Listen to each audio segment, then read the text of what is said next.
Hi, this is Jason from Horrific Nightmares, and it's time for a positive spin. Today we're going to be talking about Imaginary. Now, unlike a movie that we'll be doing a positive spin on next month, which is another 2024 stinker, as people would call it,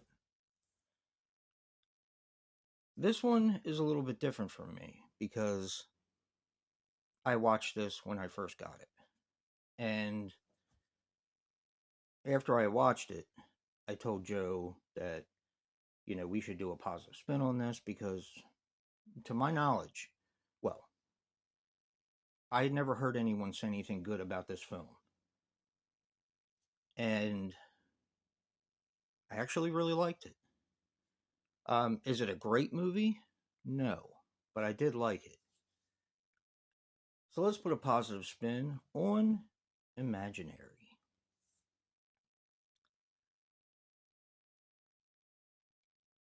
It never ceases to amaze me that horror fans always want something new or creative.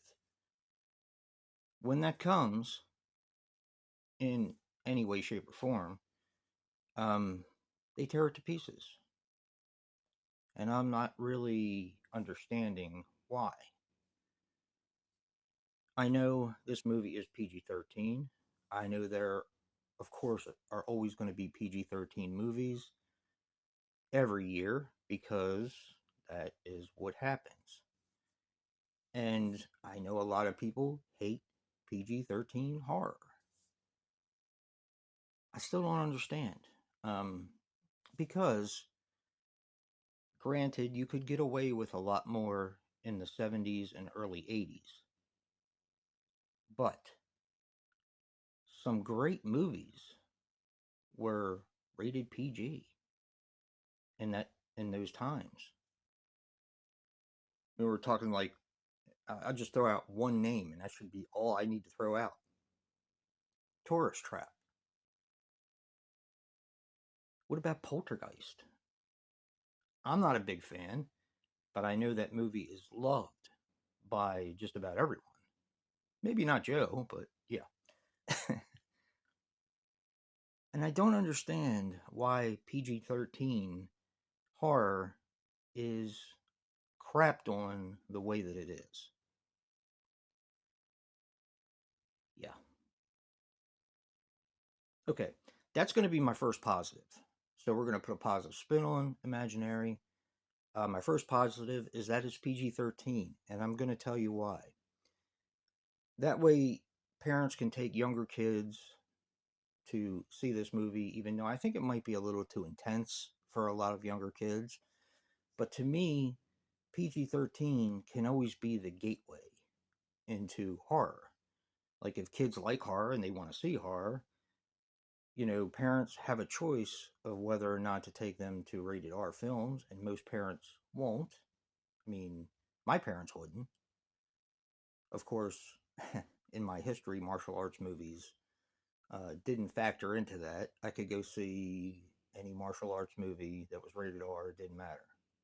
I think that's because my father wanted to see them as well, but that's okay.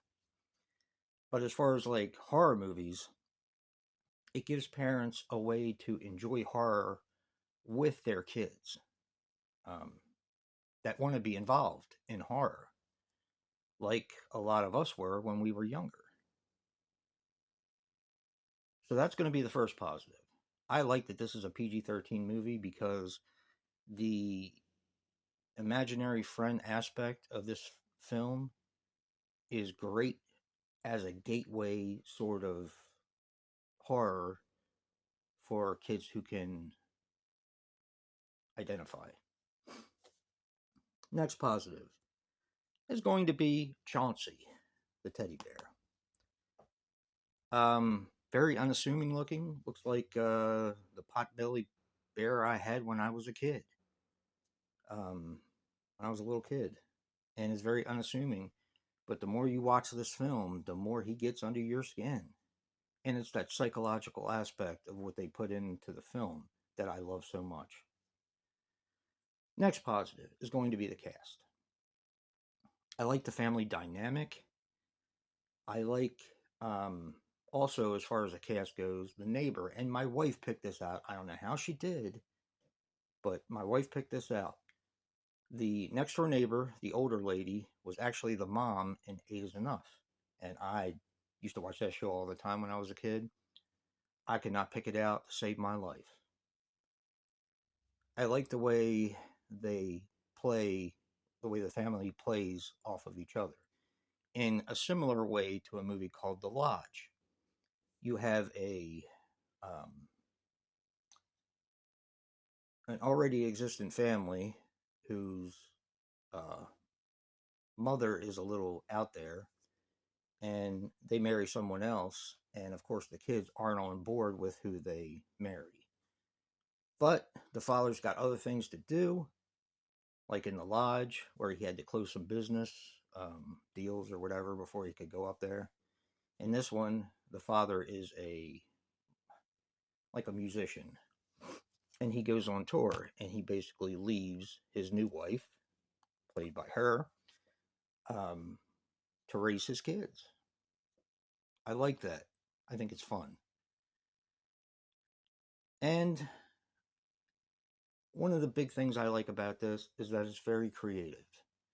Now, Joe and I talked a lot about this movie as we were watching it, and I admitted I had no imaginary friend when I was younger. Um, I don't know. It's just something that I didn't get in get into. My friends didn't have imaginary friends. You know, we all had each other. So it's not really something I could identify with. But I thought that the creativity behind this was spot on. I'll let Joe tell his version of that in his video. By the way, don't forget to check out Joe's positive spin for imaginary. Um, I want to ask you guys a question. Uh, why is this movie so hated? Just about everyone I tuned into that talked about this movie just didn't like it at all, and I just don't understand why. I find it to be very, very creative, um, and I don't understand why it's hated the way it is. I mean, this is different horror. This is not the same old horror. Um, wash, rinse, and repeat. So yeah, just make sure to make it nice. I'm just curious as to why people didn't really care for this one too much. Um, Again, don't forget to check out Joe's Positive Spin for Imaginary. And remember, guys, physical media matters. Chauncey says hello. Until next time, peace.